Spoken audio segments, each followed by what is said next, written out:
දුවේ පුතේ අද කතාව හැදෙන්නේ පංචතන්ත්‍රය කියන පැරණි පොතකින්.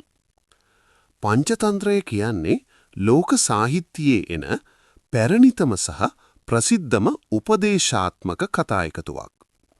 මේක මුල්වරට නිර්මාණය වුණේ ඉන්දියාවේ වන අතර එහි කර්තෘවරයා ලෙස සැලකෙන්නේ විෂ්ණු ශර්මා නම් පඬිවරයයි. පංචතන්ත්‍රය යන නමේ තේරුම පොත් පහක් යන්නයි. පංචතන්ත්‍රයේ උපත පුරාවෘත්තයන්ට අනුව එක්තරා රජ කෙනෙකුගේ අඥාන සහ මුරණ්ඩු පුතුන් තිදෙනෙකුට ඊතා කෙටි කලකින් රාජ්‍ය පාලනය සහ ජීවන දර්ශනය ඉගෙනවීම සඳහා විෂ්ණු ශර්මා නම් පඬිවරයා විසින් මෙම කතාමාලාව නිර්මාණය කරන ලදී.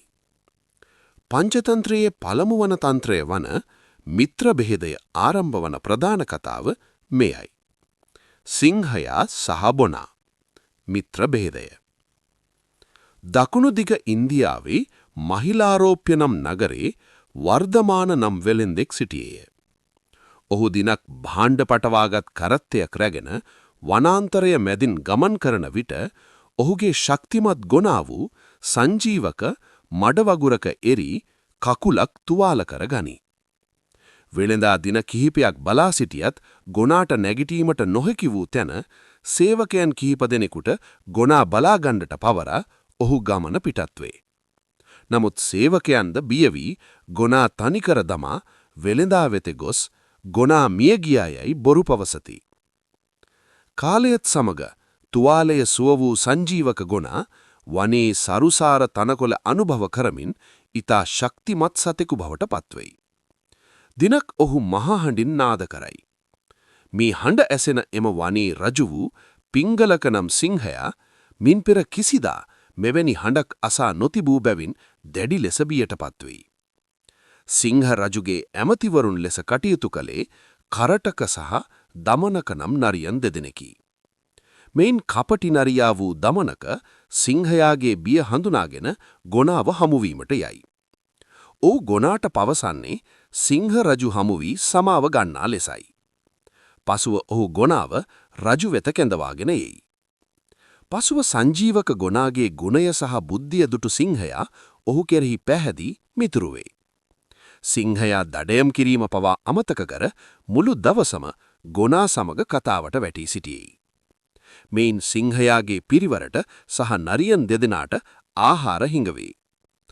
තමන්ට තිබුණු රාජකීය සැලකිලි අහිමිවීම ගැන කෝපයට පත්වන දමනක නරියා මේ මිත්‍රත්වයේ බිඳ දැමීමට කුමන්ත්‍රණයක් කරයි. දමනක නම් මෙම නරියා පළමුව සිංහයා වෙත ගොස් රහසින් මෙසේ පවසනවා.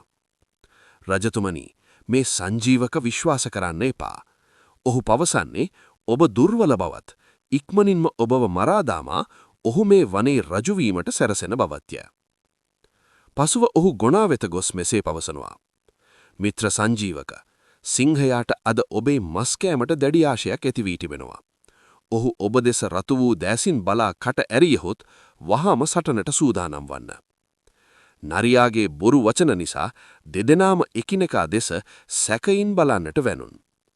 සංජීවක දුටු සිංහයා කෝපයෙන් ගොරන විට නරියා කිය දේ සැබෑවක් යයි සිතූ ගොනාද සිය අන්ටට්ටුව පහත් කර සටනට සැරසේ.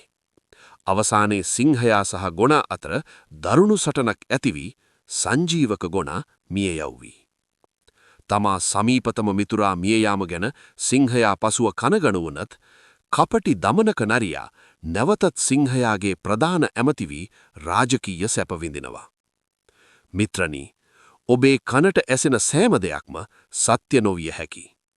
දෑසින් දකින දේ පවා සත්‍ය නොවිය හැකි. එබැවින් යමක් විශ්වාස කිරීමට පෙර බුද්ධියෙන් විමසා බලන්න. නැතිනම් ඔබත් සිංහයාමගේම පසුව පසුතැති වෙනවා. දුවේ පුතේ, මේ වගේ රසවත් කතා හැමදාම බලන්න අපේ channel එක subscribe කරන්න. යාළුවන්ටත් බලන්න share කරන්න අමතක කරන්න එපා. අලුත් කතාවකින් නැවත හමුවෙමු.